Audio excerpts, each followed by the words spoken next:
नमस्कार, मेरा नाम है शिवम और आप देखना शुरू कर चुके हैं स्खेमो का। आज हम लोग जिस विषय पे परिचर्चा करने वाले हैं वो विषय बड़ा महत्वपूर्ण है। श्वेताश्वर उपनिषद के नाम से जाना जाता है। कुल 6 अध्यायों से युक्त है, परंतु नेट जेआरएफ के विद्यार्थियों के लिए प्रथम अध्याय के इतर दूसरा, तीसरा और चौथा अध्याय बहुत महत्वपूर्ण माना जाता है।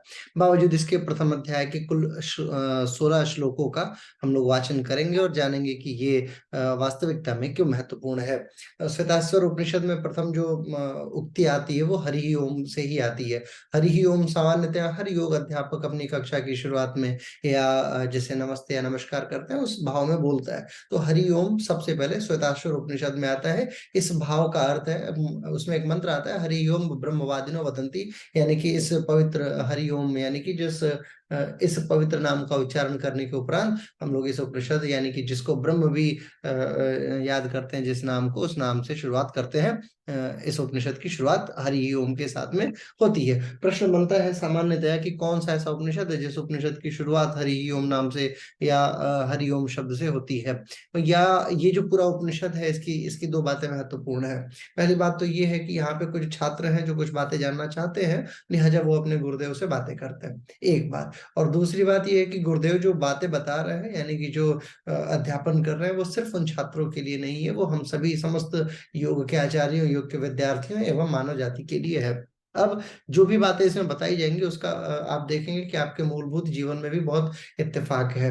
पहला श्लोक आता है, किं कारणं ब्रह्म कुतः स स्म जाता जीवाम केन कच संप्रतिष्ठा अधिष्ठिता केन सुखे तेरेषु वर्तमाहे ब्रह्मविदो व्यवस्थाम। तात्पर्य इसका है कि जो भी ब्रह्म विषय चर्चा है वो उस विषय को हम लोग जानने की चेष्टा करते हैं। जो छात्र हैं वो आपस में बात करते हैं कि आइए हम लोग ब्रह्म के विषय को जानने की चेष्टा करें, किन कारण ब्रह्म खुदा। और पूछते हैं, हे महर्षि, हे वेद के ज्ञाता, इस जगत का मुख्य कारण कौन है और हम लोग उत्पन्न किससे हुए हैं, किसके सहारे हम लोग जी रहे हैं और हमारे जीवन का आधार क्या है। ब्रह्म कुतः समझ आता जीवाम केन, किनके सहारे हम लोग जी रहे हैं, कह च संप्रतिष्ठा, और किससे उत्पन्न हुए हैं, है ना, या कि हमारा आधार क्या है। हमारी स्थिति जो है वो हमेशा एक ही प्रकार से किसके सहारे बनी हुई रहती है, किसके अधीन रहकर हम लोग सुख और दुख सबको निश्चित कर्मों के अनुसार भोग रहे हैं। तो पहला श्लोक और इसी श्लोक के साथ आपके भी जीवन की मूलभूत बातें शुरू हो जाती हैं। वास्तविकता में अगर देखा जाए तो हर व्यक्ति कहीं ना कहीं ये जानने को बहुत उत्तेजित है, प्रेरित है कि आखिर वो कौन से विषय हैं, किस कारण से हम लोग इस समस्त संसार में चलायमान है, कौन है जो डिसाइड करता है हमारे सुखों और दुखों का, कौन है जो बंटवारा करता है कि ये कर्म अच्छा है या ये कर्म बुरा है। इसके बहुत सारे कई सारी कहानियां हैं इसके ऊपर। जैसे मानिए एक शेर है, जब वो शिकार करता है तो वही कर्म उसके लिए उचित है, और यही कर्म यदि मनुष्य करता है तो वो कर्म उसके लिए अनुचित है। मनुष्य में भी कई श्रेणियां हैं। यदि आखेटक है तो आखेटक के लिए वो उसका कर्म हो जाता है क्योंकि उससे वो भरण पोषण करता है। यदि सामान्य मनुष्य उस कार्य को करता है तो उसके लिए वो पाप हो जाता है। ये सारी बातें कौन डिसाइड करता है, ये सारी चीजें कौन जस्टिफाई करता है, तो छात्र अपने गुरुदेव से पूछते हैं। अब गुरुदेव की बातें आएंगी, उससे पहले गुरुदेव भी थोड़ा सा डिस्कशन मोड में दूसरे तीसरे श्लोक में चलेंगे, देखिएगा। काला स्वभाव निरक्षी इच्छा भूतान योनि पुरुष इति चिंतया संयोग एषाम न त्वाम भाव दात्मन पनीशः सुख दुख हेतु। यानी कि काल स्वभाव निरपेक्ष, यानी कि काल स्वभाव और निश्चित फल देने वाला जो कर्म है, नियति रिक्षा, है ना, आकस्मिक घटनाएं, ये जो पांचों महाभूत है, काल स्वभाव कर्म आकस्मिक घटनाएं, है ना, और निश्चित जो फल है जीवात्मा भी, ये सब, ये सारी चीजें मिलके पंच महाभूत और जीवात्मा है, ये सारी चीजें मिलके कारण बनती हैं। अब काल एक अलग विषय वस्तु बन चुकी है, स्वभाव एक अलग विषय वस्तु बना, दो, निश्चित फल देने वाले जो कर्म है ये तीसरा, आकस्मिक घटनाएं बनी चौथा, पंचमहाभूत का मतलब जो क्षितिज जल पावक गगन और समीर है ये भी, और जीवात्मा, तो पांच वो चार ये नौ और जीवात्मा, 10 महत्वपूर्ण कारणों का वर्णन यहाँ पे किया गया। अब ये 10 के 10 महत्वपूर्ण कारण जो है वो हमारे समस्त जो कि सुख और दुख है और जो भी कष्ट है, क्लेश है, कल्मश है, कसाय है, उन सबके लिए महत्वपूर्ण है। अब ऋषि कहते हैं हमें इन पर विचार करना चाहिए। इन काल आदि का समुदाय भी इस जगत का कारण वास्तविकता में अगर देखा जाए तो नहीं होता है, क्योंकि ये सब चेतन आत्मा के अधीन है। और चूंकि ये जड़ है और जड़ होने के कारण से ये स्वतंत्र तो हो ही नहीं सकते। यानी कि जो भी चीजें हैं, जो काल है ये भी जड़ है, स्वभाव भी जड़ है, कर्म भी जड़ है। ऐसा तो है नहीं कि वो क्या कहते हैं कि चेतन है, वो स्वयं से हो रहा है। तो ये सारी बातें जड़ हैं और ये सब किसके अधीन है? ये सारी चीजें आत्मा के अधीन है। परंतु आत्मा, अब ये कह दीजिए कि क्या आत्मा जगत का कारण है? तो वास्तविकता में आत्मा भी जगत का कारण नहीं है। क्यों? क्योंकि ये भी सुखों और दुखों के अधीन है, और ये सुख दुख भी भाग्य के अधीन है। यानी कि कारण कुछ और है। मैंने आपको बोला था कि यहाँ पे गुरुदेव भी थोड़ा जस्टिफिकेशन मोड में आएंगे, अपनी ही बातों को बताएंगे और अपनी ही बातों पे फिर प्रश्न चिन्ह लगाएंगे, और फिर आगे ये उपनिषद बढ़ निकलेगा। अंत में जाते जाते आप देखेंगे छठे अध्याय तक की सारी बातों का उत्तर आपके समक्ष बिल्कुल क्रिस्टल क्लियर हो जाएगा। तीसरा श्लोक है, ते ध्यान योगानुगता अपश्यन देवात्म शक्ति स्वगुण निर्गुणाम यह कारणानि निखिलानि तानि कालात्म युक्तान तिष्ठत्येकः। यानी कि सामान्यतः ध्यान योग की बात की जा रही है कि ध्यान योग में स्थित होकर अपने गुणों से ढकी हुई उन उन जो परमात्म सत्ताएं हैं, वो स्वल्प है, भूत है, अचिंत्य है, और इन सारी शक्तियों का वो साक्षात्कार करते हैं। कौन? जो आत्माएं ईश्वर के प्रति अपने अनुराग को, अपने प्रेम को प्रदर्शित करती है। बट आगे कहते हैं कि वो परम देव जो है वो अकेले ही काल से लेकर आत्मा और जितने भी संपूर्ण कारण है, जितनी भी चीजें हैं, उन सारी चीजों पे शासन कर रहा है। वो कौन है? वो परम शक्ति है, वो परमात्मा है। यानी कि समस्त कारक जिनकी आज्ञा और प्रेरणा से अपना अंश धारण करके अपने अपने क्रियाविधि को परिपूर्ण कर रहा है, वो सर्वशक्तिमान परमेश्वर है। यह कारणानि निखिलानि तानि कालात्म युक्ता दृष्टि प्रत्येक। यानी कि जितने भी प्रत्येक, जितने भी अधिष्ठित कार्य हैं, जितने भी काल युक्त कार्य हैं, जितने भी जो कि आपको के सामने प्रदर्शित हो रहे हैं, जो भी, वो सब परमेश्वर के द्वारा ही कृत्यमान है। यानी कि वो परमेश्वर ही सर्वशक्तिमान है। चौथा श्लोक है, तमेक नेमि त्रिवृत्तम षोडशांतम शताधारम विशन्ति प्रत्याराभि अष्टैकः षड रूपैक पाशम त्रिमार्ग भेदम द्विनिमित्त मैत को मोहम। यानी कि वो जो एक नेमी वाला है। अब नेमी आप समझते हैं, जैसे आपने धुरी देखा होगा, जो साइकिल चलती है, जो जो चक्का चलता है, उसको जो चेन खींच रही होती है ना, उसमें कई सारे ऐसे दाने निकले होते हैं, उसके कई सारे दांत होते हैं, तो उसको नेमी बोला जाता है। तो वो एक नेमी की बात की जा रही है। जो नेमी है उसके 20 सहायक अर का मतलब वही जो दांत है, 20 सहायक। तमैक नेमी यानी एक नेमी, त्रिवृत्त षोड शांतम सताधारम विंशति प्रत्याराभि, यानी कि जो उसके 20 सहायक अर हैं। अब कौन कौन से 20 अर का मतलब क्या है, पहले अर्थ समझ लेते हैं श्लोक का, फिर मैं बताता हूँ कि इसमें 20 अरों से क्या मतलब है। आगे है 20 अर और 6 अष्टकों से युक्त, अनेक रूप वाले, एक ही पाश से युक्त, मार्ग में 3 भेद वाले, और 2 निमित्त, और एक मोह रूपी नाभि वाले उस विश्व चक्र को उन्होंने देखा है। किसने? परमेश्वर ने। अब विश्व चक्र की बात की जा रही है। सामान्यतः देखिए कितना कठिन डिस्क्रिप्शन है, अगर आप मतलब इसे बहुत ब्रॉड टर्म में ना समझे तो। नेमी एक है, यानी कि एक जो धुरी है, उस वो धुरी है, उसके कितने अर निकले हुए? 20 अर निकले हुए हैं। उसमें 6 अष्टक है। अष्टक का मतलब जिसके अंदर एक और सर्कल है जिसमें 6 मार्ग और बने हुए हैं, और एक पाश है, एक रस्सी है जो उसको पकड़ के खींचे हुए है। उसमें उस रस्सी वाले मार्ग में 3 भेद हैं। इन सब के बारे में मैं बताऊंगा कि क्या अष्टक है, क्या भेद है, क्या अर है, इत्यादि, है ना। और 2 निमित्त हैं, और 2 निमित्त में एक जो एक नाभि के द्वारा से प्रेरित है। बेसिकली यहाँ पे विष्णु भगवान का बड़ा सारूप्य वर्णन किया जा रहा है। उस संपूर्ण स्वरूप का वर्णन अगर आप देखेंगे तो आप समझ पाएंगे कि कैसे भगवान विष्णु की नाभि से निकला हुआ ये समस्त का है। अभी आगे मैं एक और उपनिषद पढ़ाऊंगा, आप देखेंगे योग तत्व उपनिषद, उसमें विष्णु भगवान से संबंधित बहुत सारी बातें की गई हैं। तो मैं बता रहा था कि ये क्या है आखिर, ये एक नेमी क्या है, इसमें 20 सहायक अर क्या क्या है। अब 20 सहायक जब अरों की बात की आती है तो पहले तो 10 इंद्रियों को ले लीजिए, और 5 विषय ले लीजिए, पंच विषय, और 5 प्राण ले लीजिए। इन इन अगर इनको मिला देंगे आप तो ये हो जाएगा 20। उसके बाद 8 जो अन्य है। 8 क्या है? 8 प्रकार की प्रकृति होती है। पृथ्वी है, जल है, अग्नि है, वायु है, आकाश है, और मन बुद्धि अहंकार है। ये 8 8 मानी जाती है। सामान्यतः मनुष्य के शरीर की धातुएँ भी 8 होती हैं, जिसमें त्वचा है, चमड़ी है, मांस है, रक्त है, मेद है, हड्डी है, मज्जा और वीर्य है। तो ये अष्टधातु भी देखा जाता है, तो ये भी हो गया। उसके बाद एक अनेक नामों से विद्यमान क्या एक जो पाश है उसको क्या बोलते हैं? वो है आसक्ति। आसक्ति से हर मनुष्य कहीं न कहीं बँधा हुआ है। अब ये 3 लोकों की बात है कि 3 लोकों में वो लगातार विचरण कर रहा है, वो कौन-कौन सा है? तो देवलोक है, पितृलोक है और मृत्युलोक है। इसके अलावा कौन से 2 कर्म हैं? तो पुण्य कर्म है और पाप कर्म है। इसके अलावा जगत का केंद्र क्या है? सेंटर पॉइंट क्या है? वो है अज्ञान, है ना?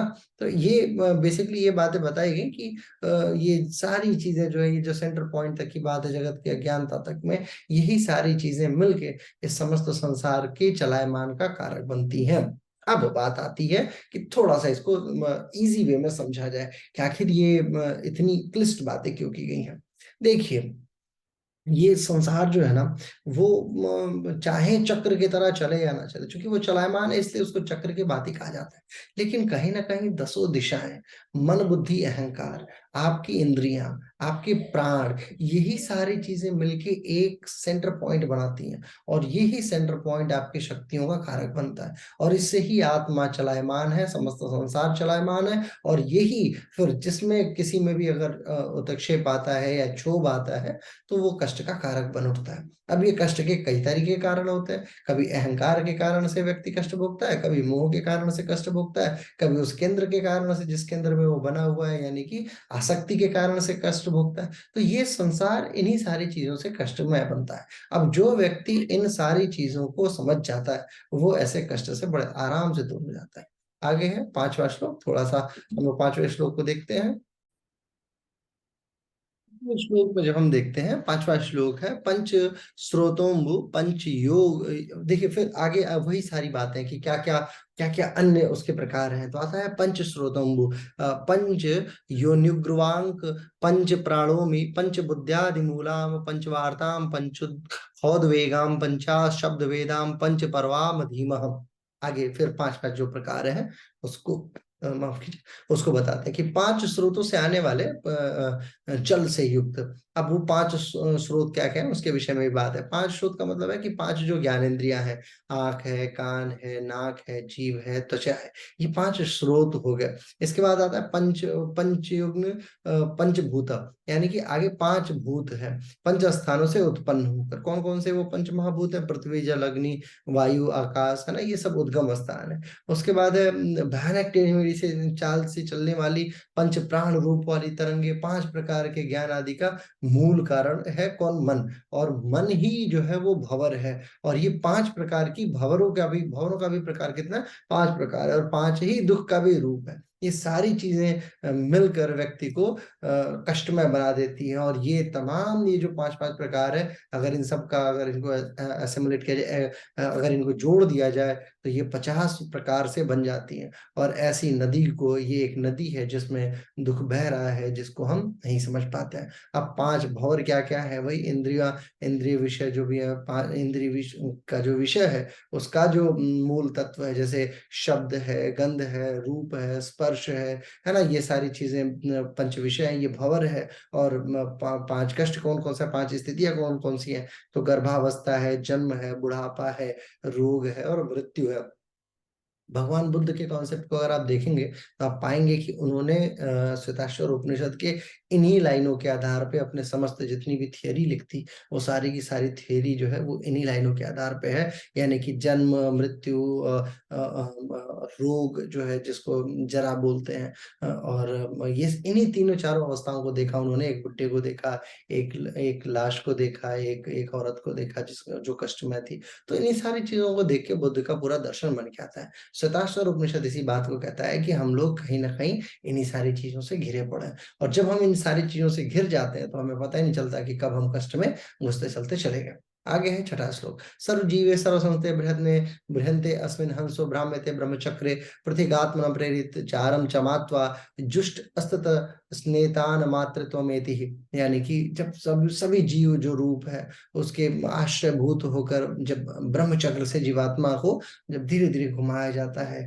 तो अपने आप सब सारी प्रेरक का परमात्मा है, जो भी सारी प्रेरक जो आत्माएँ हैं, जो परमात्मा है, वो सबको अलग-अलग स्वीकृत करता है और फिर धीरे-धीरे अमृत भाव को प्राप्त हो जाता है। थोड़ा-सा कठिन अगेन ये श्लोक है, क्या है सबके जो भी जीविका रूप है ना? जो भी जीव है, वो किसी न किसी आश्रय के परिभूत है। आप समझिए हर व्यक्ति मोह में जो है वो क्यों मोहग्रस्त है? क्योंकि उसका आश्रय कुछ और है, वो किसी चीज़ को प्राप्त करना चाहता है। जैसे एक औरत है जो अपने जो बूढ़ी औरत है, वो अपने बेटे के प्रति बहुत आश्रयवान है, क्योंकि बुढ़ापे में वो उसकी शरीर कार्य करने योग्य नहीं है। वो भोज्य पदार्थ को नहीं ले पाएगी, लिहाजा वो अपने शरीर को जिंदा नहीं रख पाएगी। तो उसका मोह उसके शरीर से है, इसलिए उसकी शरीर मोहग्रस्त है उस बच्चे के प्रति, है ना? तो यही बात बताते हैं कि परमात्मा कहते हैं कि जब भी आप अपने किसी ऐसे भाव को देखते हैं जहाँ पे आप आश्रय विभूत हो जाते हैं, तो फिर जीवात्मा लगातार ऐसे चक्रों में घूमती रहती है और परमात्मा कोशिश करते हैं कि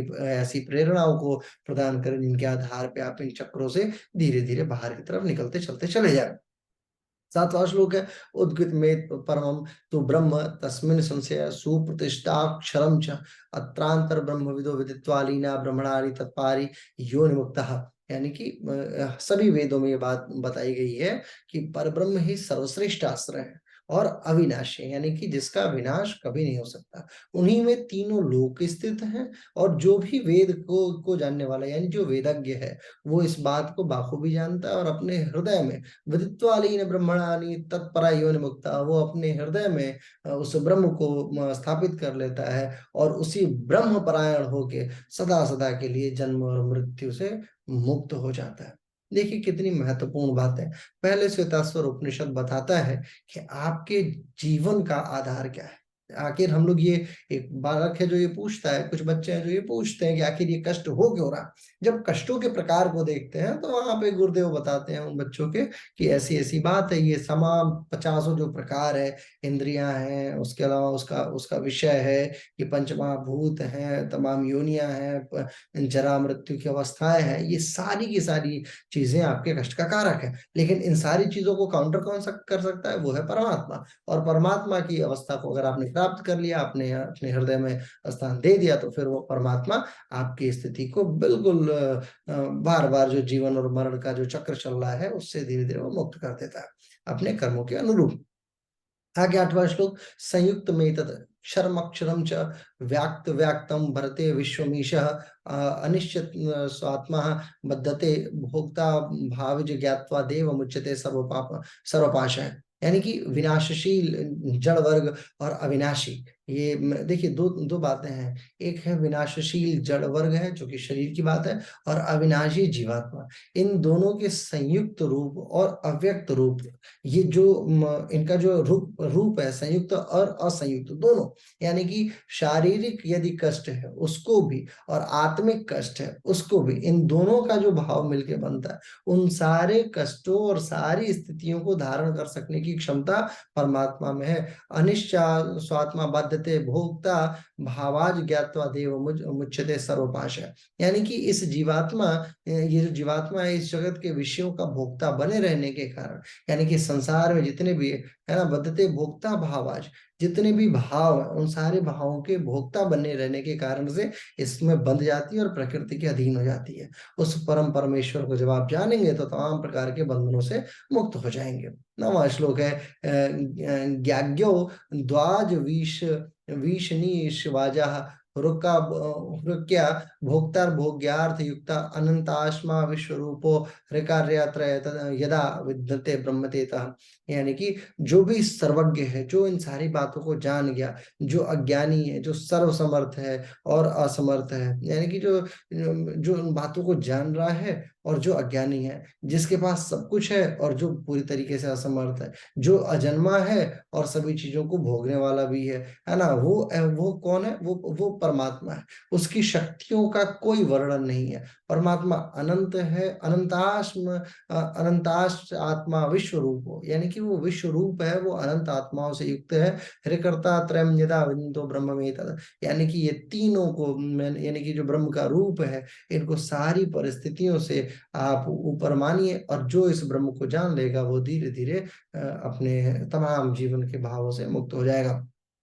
अब क्षरम प्रधानम मृताक्षरम हरः क्षारात्मनावीशते देव एकः तस्या विद्या नदो जना तत्वभावात् भूय शान्ते विश्वमाय निवृतः। यानी कि प्रकृति तो सामान्यतः देखा जाए तो विनाशशील होती है, लेकिन इसको भोगने वाली आत्मा जो है वो अमृत स्वरूप है, अविनाशी है। देखिए, आत्मा अमृत स्वरूप है और अविनाशी है। ये बात जितने उपनिषदों ने लिखी है, सार लगभग लगभग अपने 108 के 8 उपनिषदों ने और 10 जो मूल उपनिषद हैं, उन सब ने स्वीकार किया। कहा है कि आत्मा जो है वो अविनाशी है। और इस श्लोक का क्या अर्थ हुआ कि ये आत्मा चूंकि अविनाशी है और प्रकृति विनाशशील है। अब इन दोनों को कौन अपने कंट्रोल में रख सकता है? वो है ईश्वर। ईश्वर क्या करता है? इन इन तमाम भावों को अपने अंदर कंट्रोल रखने की क्षमता रखता है। तो जो भी परमात्मा को जान लेगा, तो आत्मा तो अविनाशी है ही है, यानी कि वो एक तरीके से आधा परमात्मा तो है ही है। आधी बात जो रही प्रकृति की, जब वो प्रकृति को जान लेगा तो बाकी चीजों को काउंटर करना सीख जाएगा, लिहाजा वो अपने अपने जो आत्मिक गुण और आत्मिक लाभ है उसको प्राप्त कर पाएगा।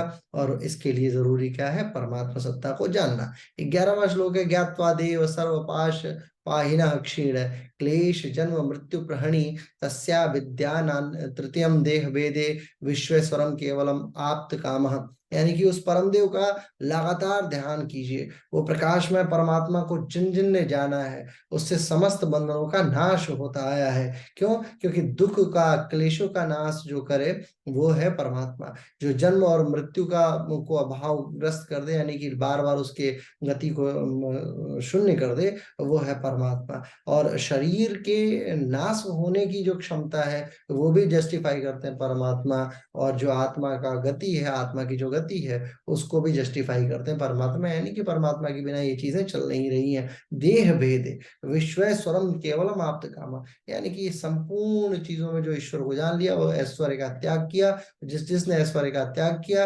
उसने सर्वथा विशुद्ध विशुद्ध विशुद्धि को प्राप्त किया, और ये विशुद्धि ही परमात्मा तक उस व्यक्ति को पहुंचा देती है। 12वां श्लोक है, एतज्जेयं नित्यमेवात्म संस्था नातं परम वेदित्वं हि किंचित भोक्ता भोक्तम प्रेरितारं च मात्वा सर्वप्रोक्तम त्रिविधम ब्रह्म एतत्। यानी कि अपने भीतर जो ब्रह्म है उनको हमेशा जानने की कोशिश कीजिए। एतत् ज्ञेयम नितम नित्यमेव, माने जो आपके आपके अंदर है उस ज्ञेय को, उस व्यवस्था को जानने की कोशिश कीजिए, क्योंकि इससे बढ़कर जानने योग्य कोई भी दूसरा तत्व नहीं है। भोक्ता जीवात्मा है ना, जो भोग झेलेगी वो कौन है? जीवात्मा।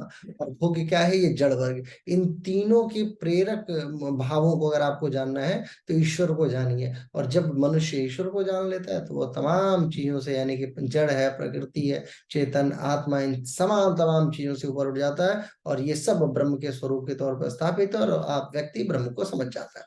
13वां श्लोक है, वहे नियर्था योगी योनिगतस्य मूर्तिनां दृश्यते नैव च लिंगना स भूय एवे धन्या योनिगृहा स्तदुभ्यम वे प्रणवेन देह। यानी कि जिस प्रकार योनि, यानी कि आश्रयभूत कष्ट से विद्यमान अग्नि का रूप कभी दिखाई नहीं देता है, उसके चिन्ह, उसकी सत्ता का नाश भी नहीं होता, क्योंकि वो चेष्टा करने पे अवश्य ही अपने अपने योनि से ग्रहण की जा सकती है। उसी प्रकार जीवात्मा और परमात्मा शरीर में ओंकार के द्वारा साधन करने पर ग्रहण किए जा सकते हैं। यानी कि इसका सामान्य अर्थ ये है कि जिस प्रकार अग्नि का छुपा हुआ रूप होने पर भी जब लगातार दो पत्थरों को घिसा जाता है तो वो अग्नि उत्पन्न हो जाती है, उसी प्रकार परमात्मा प्रत्यक्ष ना भी दिखे तो भी कोई बात नहीं है। ओंकार के जप के द्वारा, ओंकार के साधन के द्वारा जब आप अपने हृदय में लगातार उस अरणि को, यानी उस पत्थर को घिसेंगे, तो धीरे धीरे आप पाएंगे कि ईश्वर आपके समक्ष उत्पन्न हो चुके हैं। 14वां श्लोक,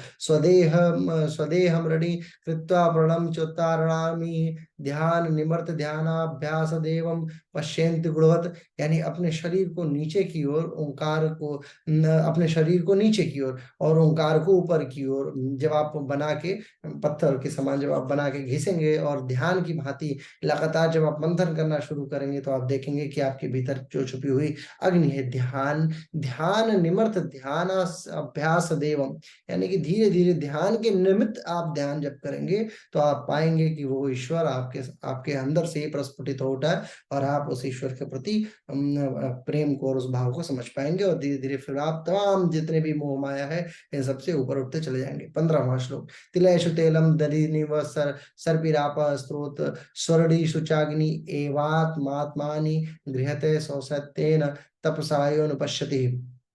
यानी तिलों में जैसे तेल है, दही में जैसे घी छिपा हुआ है, स्रोतों में जल छुपा हुआ है, अरनियों में भी जल छुपा हुआ है, ये सारी एक दूसरे में छिपी हुई हैं। ठीक इसी प्रकार परमात्मा हृदय में है और जब भी आप इसका चिंतन करेंगे तो ये आपके समक्ष प्रस्तुत हो उठेंगे। 16वाँ श्लोक है और यही प्रथम अध्याय का अंतिम श्लोक है। सर्वव्यापी व्यापिनामात्मनं क्षीरे सर्वे रपि प्रवर्तितम् आत्मविद्या तपोमूलं तद्वनिष्ठं परमम्। यानी कि जैसे दूध में विद्यमान घी को मेहनत करके यानी कि थोड़ा-सा वर्कआउट करके निकाला जा सकता है, मतनी से मथ के निकाला जा सकता है, वैसे ही आत्मविद्या और तप से आप परमात्मा को जान सकते हैं। और यही बात उपनिषदों में बताई गई है और यही ब्रह्म तत्व भी है और उपनिषदों में जिन तत्वों के विषय में वर्णन किया गया है, वही तत्व ब्रह्म तत्व है ना? तत्व ब्रह्मोपनिषदम परम यानी कि वही परम ब्रह्म है जो उपनिषदों में बताया गया है। ऐसा तत्व ये उपनिषद आपका जो है श्वेताश्वर उपनिषद आपको बताता है। चलिए अगले वीडियो में दूसरे अध्याय का वाचन हम लोग करेंगे, कोशिश करेंगे कि जो मूल अर्थ है उसको जान लें। देखिए अर्थ बताने के दौरान जो भी आपको लगे, जो भी संस्कृत का श्लोक लगे तो संस्कृत के श्लोकों पे आप मत फोकस कीजिए, अर्थों को जानने की कोशिश कीजिए। अर्थ हूबहू मैं कोशिश करता हूँ कि बताऊँ जो बिल्कुल शास्त्रों में लिखित है और जो भी बातें लिखित हैं वही आने की संभावना है, चाहे नेट हो, चाहे जेआरएफ हो, चाहे जीवन का मूल विद्या हो। श्वेताश्वर उपनिषद का प्रथम अध्याय इन्हीं बातों पे निर्भर है कि परमात्मा को हम लोग कैसे जानें और परमात्मा किस-किस भावों से कैसे वो हमें हमें निकालने की क्षमता रखता है और हम क्यों कष्ट को भोगते हैं। आखिर वो कौन-सी धुरी है, जिस धुरी के चारों तरफ कष्ट जो है वो लगातार नाच रहा है। तो ये वीडियो सिर्फ़ इतना ही बताएगी। अगले वीडियो में मैं कोशिश करूँगा कि आपको कुछ और बातें बताऊँ। श्वेताश्वर उपनिषद अभी जारी रहेगा। कुल 6 अध्यायों का वाचन हम लोग कर रहे हैं। बहुत-बहुत आभार, धन्यवाद, नमस्कार।